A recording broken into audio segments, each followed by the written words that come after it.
यह आदमी एक सुनसान द्वीप के किनारे पूरी तरह बेहोश पड़ा था। जब उसकी आंख खुली तो उसने खुद को एक सुनसान द्वीप पर पाया। उसकी नजर जहां तक गई वहां सिर्फ और सिर्फ समुद्र ही नजर आ रहा था। लेकिन जैसे ही उसने आसपास देखा उसके रोंगटे खड़े हो गए, क्योंकि उसके साथ ही किनारे पर बेजान पड़े थे। वह भागता हुआ जैसे ही उनके पास पहुंचा वहां वे पहले ही मर चुके थे। अब उसे एहसास हुआ कि वह अकेला ही इस द्वीप पर जिंदा बच पाया, लेकिन उसे यह नहीं पता था कि अब उसकी जिंदगी की सबसे दर्दनाक जंग शुरू होने वाली थी। दरअसल इस आदमी का नाम रॉबिन्सन होता है। कुछ दिन पहले रॉबिन एक समुद्री सफर पर निकला था। वह अपने सब दोस्तों के साथ समुद्री जहाज पर आगे बढ़ ही रहे थे। तभी अचानक एक बहुत बड़े तूफान ने उन्हें चारों तरफ से घेर लिया। उस तूफान की लहरें इतनी खतरनाक थीं कि पूरा का पूरा जहाज उस विशाल समुद्र के बीचों बीच डूब गया। इसके बाद सीन प्रेजेंट में आया, जहां उसने कई गड्ढे खोदे और अपने सब साथियों को दफना दिया। उस सुनसान द्वीप पर रात गुजारने के लिए वह एक ऊंचे दरख्त पर सोता रहा। सुबह होते ही उसकी नजर समुद्र में फंसे उसके अपने जहाज पर पड़ी। वह बिना सोचे पानी में तैरता हुआ उसकी तरफ बढ़ने लगा। काफी मेहनत के बाद आखिरकार वह अपने जहाज तक पहुंचा और वहां से अपने जिंदा रहने के लिए जो जरूरी सामान उसे मिलता गया वह उसे जमा करता गया। जैसे ही वह जहाज के निचले हिस्से में पहुंचा वहां उसे किसी की अजीब सी आवाज सुनाई देने लगी। उसने तुरंत एक कुल्हाड़ी उठाई और जल्दी से दरवाजा तोड़ दिया। जैसे ही उसने दरवाजा खोला उसके सामने उसका अपना ही कुत्ता जैक खड़ा था। उसने अपने कुत्ते को साथ लिया और कुछ लकड़ियों से बेड़ा बनाकर जितना सामान उठा सकता था सब लेकर वह वापस किनारे की तरफ निकल पड़ा। अथक मेहनत के बाद आखिरकार वह उस किनारे तक पहुंच ही गया। आते ही उसने खाना खाकर अपना और जैक का पेट भर लिया। लेकिन यहाँ इस सुनसान जगह पर वह खाना उसके लिए कम पड़ने वाला था, क्योंकि वह खाना सिर्फ और सिर्फ 4 से 5 दिन का था। लेकिन अगर 4 से 5 दिन तक किसी करिश्मे की तरह कोई मदद उसके लिए आ गई तो उसकी खुशकिस्मती, नहीं तो वह यहाँ भूख से ही मरने वाला था। इसलिए वह जैक को अकेला ही छोड़कर खुद किसी आंधी की तरह दौड़ पड़ा, इस उम्मीद के साथ कि आगे यहाँ से बाहर निकलने का कोई रास्ता मिल जाएगा। घने जंगल को किसी गोली की तरह पार करते हुए वह उस द्वीप के दूसरे कोने तक जा पहुंचा। लेकिन जो नजारा उसके सामने था उसने उसकी सारी उम्मीदें तोड़ कर रख दी। दूर दूर तक उसके सामने सिर्फ और सिर्फ समुद्र का पानी था। चारों तरफ फैला पानी देखकर अब उसे लगा कि वह यहाँ से कभी भी नहीं निकल पाएगा। अपने सामने का मंजर देखकर वह पूरी तरह टूट गया। दिन हफ्तों में और हफ्ते महीनों में बदलते गए। उस द्वीप पर रहते हुए उसे कई महीने गुजर चुके थे, लेकिन अभी तक वहाँ से उसे कोई भी जहाज गुजरता हुआ दिखाई नहीं दिया। अब उसे अपनी जिंदगी लगभग खत्म होती हुई नजर आ रही थी। एक दिन रॉबिन अपने कुत्ते जैक के साथ किनारे पर खड़ा था। तभी अचानक जैक जोर जोर से भौंकने लगा। जब रॉबिन की नजर समुद्र पर पड़ी तो सामने का मंजर देखकर उसकी रूह कांप उठी। दूर उसे एक बड़ा जहाज नजर आया जो ठीक उनके सामने से गुजर रहा था। उसे देखते ही रॉबिन तुरंत उसकी तरफ दौड़ पड़ा। रॉबिन अपने हाथ में मशाल पकड़े उसकी तरफ तेजी से बढ़ने लगा। उसने जल्दी से आग जलाने की कोशिश की, मगर शोले उठने में देर लग गई। तब तक जहाज धीरे धीरे दूर होता जा रहा था। घबराहट में उसने राइफल उठाई और कई फायर किए, लेकिन समुद्र की गरजती लहरों ने हर आवाज को दबा दिया। जहाज आगे बढ़ता रहा, मगर पीछे से रॉबिन की वो दर्द भरी आवाज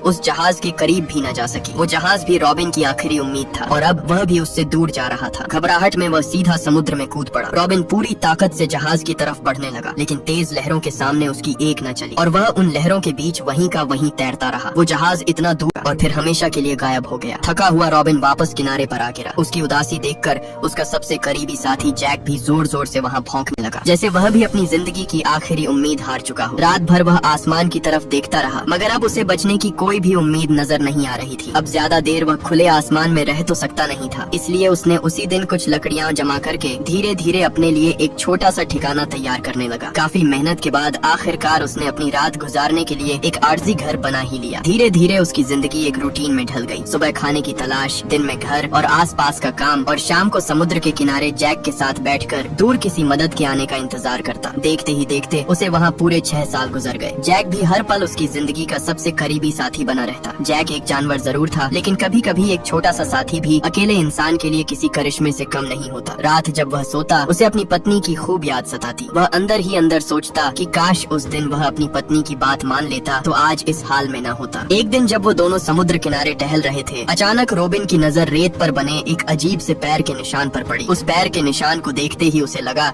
कि शायद यह उसी के पैर का निशान होगा। जब उसने उसे ध्यान से देखा तब उसके होश उड़ गए। जिस पैर के निशान को वो देख रहा था वो किसी अनजान इंसान के कदम का निशान था। रॉबिन ने तुरंत राइफल मजबूती से पकड़ी और आसपास नजर घुमाते हुए आगे बढ़ने लगा। वहीं उसका साथी जैक भी बेचैन नजर आने लगा, जैसे उसे किसी अनजाने खतरे का एहसास हो गया हो। कुछ दूर जाने के बाद उन्हें वहाँ लकड़ी से बनी कई कश्तियाँ खड़ी दिखाई दी। साफ था जैसे कोई उन्हें कुछ देर पहले ही यहाँ छोड़कर गया हो। अब सवाल ये था, इस सुनसान द्वीप पर आखिर और कौन मौजूद था? उसके दिल में डर और भी बढ़ने लगा, लेकिन फिर भी रॉबिन धीरे धीरे आवाजों की तरफ बढ़ता गया। अपने हाथ में अपनी राइफल थामे उसने उसने एक बड़े दरख्त के पीछे छुपकर जब दूर अपने सामने देखा तो उसकी रूह कांप उठी। सामने लोगों का एक बड़ा झुंड किसी खौफनाक रस्म में मशगूल था। वहाँ कुछ कैद लोग रस्सी से बंधे हुए नजर आ रहे थे। अपने सामने ये देखकर रॉबिन समझ गया कि यहाँ कुछ बहुत बुरा होने वाला है। उसने तुरंत अपनी राइफल रीलोड कर ली। जैसे जैसे वो अपने सामने का डरावना दृश्य देखता गया, उसका दिल जोर जोर से धड़कता गया। वो जानता था कि अगर वो पकड़ा गया तो उसकी जान भी खतरे में पड़ सकती है। लेकिन फिर उसकी नजर उन कैद लोगों पर पड़ी। उनकी बेचैनी और मदद की उम्मीद ने उसके अंदर की इंसानियत को जगा दिया, क्योंकि वहाँ खड़े आदिवासी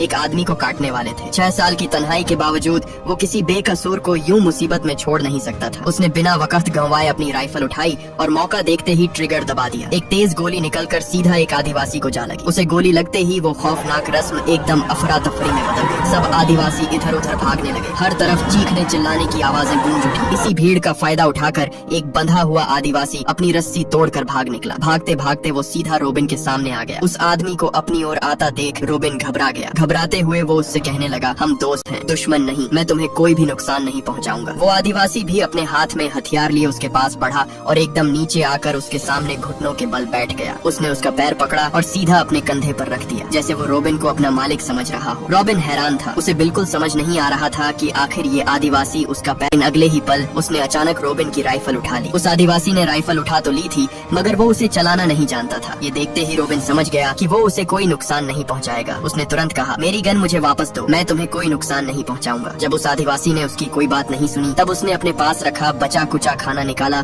और नीचे एक पत्थर पर रख दिया। इशारों ही इशारों में रोबिन ने उसे समझाने की कोशिश की कि वो उसकी मदद करना चाहता है। ये देखकर आदिवासी घबराते हुए घूर घूर कर रोबिन की तरफ देखने लगा। जब उसे यकीन हो गया कि सामने खड़ा रोबिन उसे मारने नहीं बल्कि उसकी मदद करना चाहता है, तब वो आदिवासी डरते हुए पास रखे खाने की तरफ बढ़ने लगा। मगर उसी वक्त झाड़ियों से कुछ हमलावर आदिवासी बाहर निकल आए। रोबिन ने मौका देखते ही एक आदिवासी को वहीं पर ढेर कर डाला। लेकिन इस बार रोबिन की खुशकिस्मती थी कि मौके पर वो आदिवासी भी उसकी मदद के लिए खड़ा हो गया। उसने एक ही झटके में वहाँ मौजूद हमलावर आदिवासी को मौत की नींद सुला दिया। कुछ ही लम्हों में वहाँ खतरा टल गया। लड़ाई खत्म होने के बाद जब रोबिन ने पीछे मुड़कर देखा तो वो आदिवासी अपने हाथों मारे हुए आदिवासी के शरीर के टुकड़े खा रहा होता है। अपने सामने ये मंजर देखकर उसके रोंगटे खड़े हो गए। उसे समझ आ गया कि जिस आदिवासी की उसने जान बचाई वो कोई आम आदिवासी नहीं बल्कि एक आदमखोर कबीले से ताल्लुक रखता है। रोबिन की घूरती हुई आंखें जब उस आदिवासी ने देखी तो वहीं से वो दुम दबाकर भाग निकला। रोबिन बिना वक्त गंवाए अपने ठिकाने की तरफ दौड़ पड़ा। वो अपने ठिकाने पर आते ही अपनी हिफाजत मजबूत करने में लग गया। उसने अपनी सुरक्षा के लिए घर के चारों तरफ जाल फैलाना शुरू कर दिए। रोबिन ने चारों तरफ नुकीली लकड़ियां गाड़ दी, कई जालों और रुकावटों का इंतजाम किया। अपने सबसे खतरनाक हथियार में उसने बहुत सारी गोलियां भर दी ताकि खतरा आते ही वो अपनी जान की हिफाजत कर सके। अपनी जान की हिफाजत के लिए वो कई महीनों तक लगातार एक ही जगह पर छुपा रहा। दिन हो या रात वो हर वक्त चारों तरफ नजर रखता ताकि कहीं आदिवासियों का कोई झुंड उसका शिकार करने उस तक पहुंच न जाए। मगर अजीब बात ये थी कि महीने गुजर गए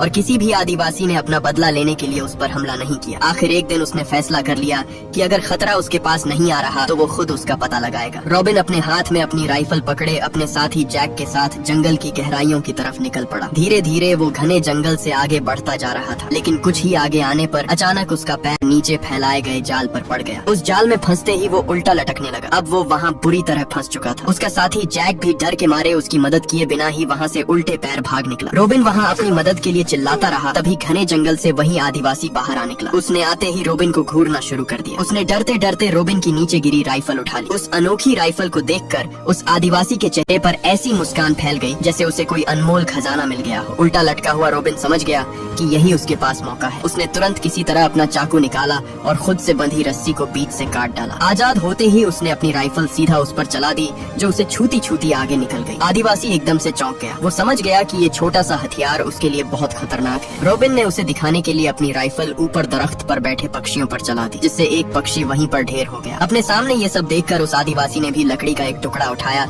और इतने सही निशाने से फेंका कि वो सीधा अपने निशाने पर जा लगा। तब रोबिन को एहसास हुआ कि ये आदिवासी सिर्फ ताकतवर ही नहीं बल्कि काफी होशियार भी है। धीरे धीरे दोनों के बीच फिर से भरोसा पैदा होने लगा। आखिर उसने उसे अपने घर ले जाने का फैसला कर लिया। उस रात दोनों ने साथ बैठकर खाना खाया और शायद पहली बार इस इस सुनसान द्वीप पर रोबिन बेचारे को तन्हाई थोड़ी कम महसूस हुई, लेकिन भरोसे के साथ साथ डर भी अभी बाकी था, इसलिए उसने एहतियातन उसे बांध कर रखा। मगर अगली सुबह कुछ अजीब हुआ जिसने सब कुछ बदल कर रख दिया। आँख खुलते ही रोबिन ने देखा कि वो आदिवासी ठीक उसके सामने खड़ा है। न उसके चेहरे पर गुस्सा था और न ही भागने की कोशिश, बल्कि वो आदिवासी उसके लिए सुबह का खाना लेकर आया था। ये मंजर देखकर रोबिन का शक धीरे धीरे खत्म होने लगा। उसने तुरंत उसे आजाद कर दिया और पहली बार उसे एक दोस्त की तरह देखा। उसी दिन उसने उसका नाम हंटर रख दिया। वक्त के साथ दोनों की दोस्ती और भी मजबूत होती गई। रोबिन ने हंटर को अपनी भाषा सिखानी शुरू की और हैरत की बात ये थी कि हंटर बहुत जल्दी सीखने लगा। कुछ ही महीनों में दोनों एक दूसरे की बातें समझने लगे। अब वो आदिवासी सिर्फ एक अजनबी नहीं रहा, बल्कि इस सुनसान द्वीप पर रोबिन का सबसे करीबी साथी बन चुका था। वो घर के काम से लेकर शिकार तक हर जगह रोबिन का साथ देता। धीरे धीरे दोनों की जिंदगी पहले से बेहतर होने लगी। एक शाम दोनों आग के पास बैठे बातें कर रहे थे। गुफ्तगू के दौरान जिंदगी और दुनिया को देखने के नजरियों पर बात शुरू हो गई। हंटर की सोच और तजुर्बे रोबिन से काफी अलग थे। दोनों ने एक दूसरे को समझाने की कोशिश की, लेकिन धीरे धीरे बात बहस में बदल गई। गुस्से में रोबिन ने हंटर को एक ऐसा लफ्ज कह दिया जो उसके दिल को लग गया। ये सुनते ही हंटर चुपचाप तुरंत वहाँ से चला गया। उस दिन के बाद दोनों के दरमियान पहले जैसी दोस्ती नहीं रही। एक ही द्वीप पर रहते हुए भी दोनों ने अलग अलग रास्ते चुन लिए। जब कभी सामना होता दोनों नजरें चुरा कर गुजर जाते। मगर वक्त के साथ रोबिन को एहसास होने लगा कि उसने गुस्से की वजह से अपने सबसे करीबी दोस्त को खुद से दूर कर दिया है। अब उसके दिल में सिर्फ एक ही चीज रह गई थी और वो था पछतावा। कई दिन सोचने के बाद वो अपने साथी हंटर को दोबारा से ढूंढने निकल पड़ा। जब हंटर द्वीप किनारे अकेला मिला तो रोबिन चुपचाप उसके पास गया और अपनी गलती पर माफी मांगने लगा। उसने वादा किया कि आगे से दोनों एक दूसरे की सोच का एहतराम करेंगे और दोस्ती को हर चीज से ऊपर रखेंगे। हंटर कुछ लम्हे खामोश रहा, फिर मुस्कुराकर उसकी माफी कबूल कर ली। उस एक पल ने दोनों को पहले से भी ज्यादा करीब कर दिया। अब दोनों फिर साथ वक्त गुजारने लगे। कभी समुद्र के किनारे घूमते, कभी शिकार करते और कभी हंस हंस कर पुराने गिले शिकवे भूल जाते। मगर एक दिन हंटर ने एक ऐसा राज बताया जिसने सब कुछ बदल दिया। उसने बताया कि उसने अपने कबीले के कुछ कानून तोड़े थे, इसी वजह से उसे सजा के तौर पर यहाँ भेजा गया था। और क्योंकि रोबिन ने उसकी मदद की थी, इसलिए अब किसी भी सूरत वो लोग उससे अपना बदला लेने के लिए उसे ढूंढने जरूर यहाँ आएंगे। ये खबर सुनते ही दोनों समझ गए कि खतरा अभी टला नहीं है, इसलिए उन्होंने पहले ही तैयारी शुरू कर दी। अगले पूरे 4 महीने दोनों ने अपनी हिफाजत के लिए जाल, रुकावटें और धमाकेदार फंदे तैयार करने में लगा दिए, क्योंकि उन्हें पता था कि अगला मुकाबला पहले से कहीं ज्यादा खतरनाक होने वाला है। एक दिन जब दोनों सुकून से बैठे थे, अचानक उन्हें ज्वालामुखी की तरफ से जोर जोर की गरज सुनाई देने लगी। दोनों तुरंत चौकन्ने हो गए। जब दोनों ने उसी गुफा की तरफ जाकर देखा, तब वहाँ वही आदिवासी कबीले के लोग एक बार फिर से किसी इंसान की बलि की तैयारी कर रहे थे। उन्होंने अपनी तैयारी के मुताबिक फैलाए गए जाल पर आग लगा दी। आग लगते ही चिंगारियां जल उठीं और आग तेजी से गुफा की तरफ बढ़ने लगी। लेकिन उनकी बदकिस्मती कि उस आग को देखते ही उनका तीसरा साथी जैक उस आग के पीछे दौड़ पड़ा। रोबिन ने उसे जोर जोर से आवाजें लगाईं,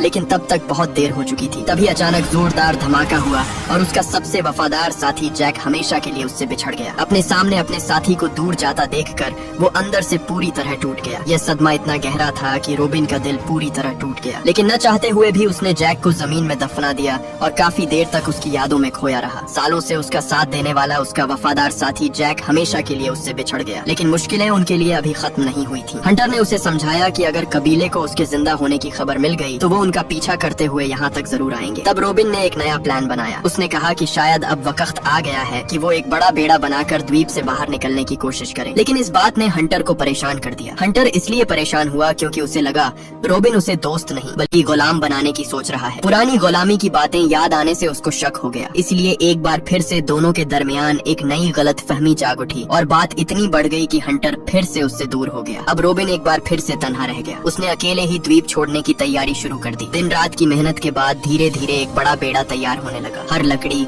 हर रस्सी और हर गिरह में उसकी उम्मीद जुड़ी हुई थी। फिर एक दिन जब रोबिन अपने काम में मशगूल था, अचानक हंटर उसके सामने आ खड़ा हुआ। इस बार उसके चेहरे पर न गुस्सा था और न ही शिकवा। उसने मुस्कुराते हुए कहा कि वो अपने दोस्त का साथ देने के लिए तैयार है। यह सुनकर रोबिन को महसूस हुआ कि शायद हाथों से बनाई हुई एक माला उसे यादगार के तौर पर दे दी और दोनों की दोस्ती फिर से पहले जैसी हो गई। लेकिन अगले ही दिन एक बहुत ही खतरनाक तूफान आ गया। तूफान इतना तेज था कि उन्हें वहाँ से हिलने का समय तक नहीं मिला। उन्होंने जैसे तैसे करके अपने सब जानवरों को तहखाने लगाया और अपनी बनाई गई कमजोर सी झोपड़ी में छुपकर पूरी रात उस भयंकर तूफान के थमने का इंतजार करते रहे। उस खतरनाक तूफान में उसका बनाया गया बेड़ा भी धीरे धीरे खुलने लगा और तभी अचानक वो बेड़ा फिसलते हुए सीधा पानी में जा गिरा। सुबह जब दोनों अपनी झोपड़ी से बाहर निकले तो पूरा द्वीप तबाह हो चुका था। हर तरफ टूटी हुई लकड़ियां और बिखरे हुए पेड़ पड़े थे। यही नहीं बल्कि उस खौफनाक तूफान में उनके सब जानवर भी मारे जा चुके थे। सबसे बड़ा सदमा यह था कि उनका बनाया हुआ बेड़ा भी सैलाब में बहकर गायब हो चुका था। लेकिन अब उनके पास समय बिल्कुल भी नहीं था, क्योंकि पूर्णिमा की रात धीरे धीरे उनके और भी करीब आती जा रही थी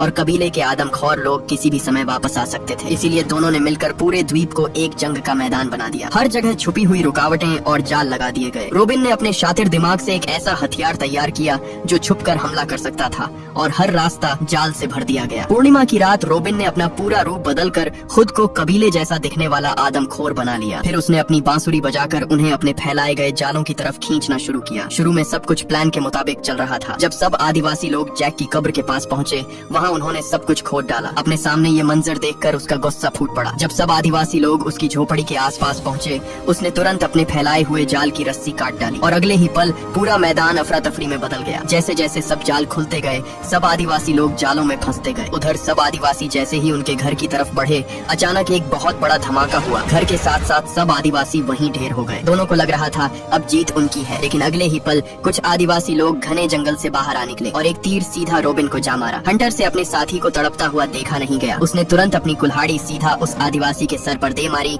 जिससे वो वहीं पर खत्म हो गया। उसने तुरंत उसकी छाती से तीर बाहर निकाला और जंगल की तरफ दौड़ पड़ा। उसने किसी तरह करके जंगल से कुछ जड़ी बूटियां ढूंढ निकाली और उसके जख्म भर दिए। मगर रोबिन की बदकिस्मती, पूरे 10 दिन गुजरने के बाद भी उसकी हालत बेहतर होने के बजाय और भी बिगड़ती गई। उसका जख्म इतना गहरा था कि उसके पूरे शरीर में इन्फेक्शन फैलता गया। अगर उसका जल्द ही जख्म ठीक न हुआ तो रोबिन की मौत पक्की है। लेकिन उसका साथी अब भी उसके साथ था। उसने फैसला किया कि वह रोबिन को अपने कबीले तक ले जाएगा। डर तो था, लेकिन उसे रोबिन की जान ज्यादा अजीज थी। वो तुरंत रोबिन को लेकर अपने कबीले की तरफ निकल पड़ा। जैसे ही वह वहाँ पहुँचे, दोनों को घेर लिया गया। वहाँ मौजूद सब आदिवासी लोगों को लगा रोबिन एक दुश्मन है, क्योंकि उनके कबीले पर कुछ लोग पहले भी हमला कर चुके थे और उस हमले में कई आदिवासी लोगों को पकड़ लिया गया था। इसलिए उन्हें लगा कि वो उनका दुश्मन है। मगर उसकी खुशकिस्मती ये थी कि कबीले के एक कानून के मुताबिक बीमार को मारना मना था, इसलिए उसका वहाँ इलाज शुरू कर दिया गया। मगर उस इलाज के पीछे उसके लिए एक खतरा भी था। उसी दिन फैसला किया गया कि जब रोबिन पूरी तरह ठीक हो जाएगा, उसे हंटर के साथ एक आखिरी मुकाबला करना होगा। उस मुकाबले में जो भी जीतेगा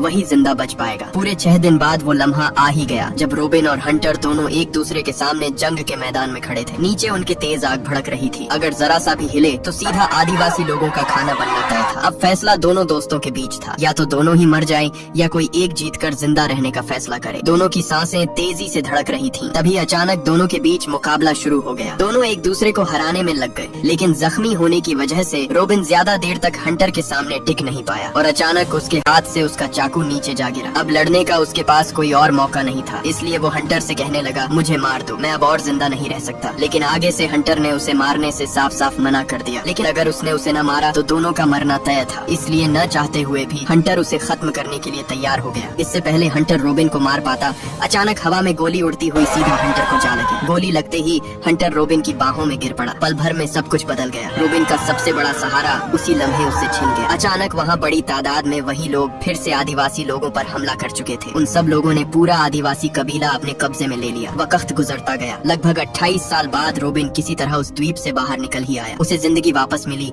और दोबारा अपनी दुनिया में लौट आया। अपनी जिंदगी उसने दोबारा अपनी पत्नी के साथ बसा ली, लेकिन उसके दिल का एक हिस्सा हमेशा उसी द्वीप पर रह गया। आज भी जब वो आग के पास बैठता है तो उसे अपने सबसे वफादार साथी हंटर और जैक दोनों की याद सताती है। वो दोस्त जिसके साथ उसने जिंदगी के सबसे गहरे लम्हे गुजारे थे, हमेशा हमेशा के लिए उसके दिल में उसके साथी हंटर और जैक की यादें एक तस्वीर की तरह जिंदा रह गईं। और आखिरकार ये दर्द भरी कहानी यहीं पर खत्म हो जाती है। अगर ये वीडियो आपको अच्छी लगी तो इस वीडियो को लाइक और हमारे चैनल को सब्सक्राइब कीजिएगा।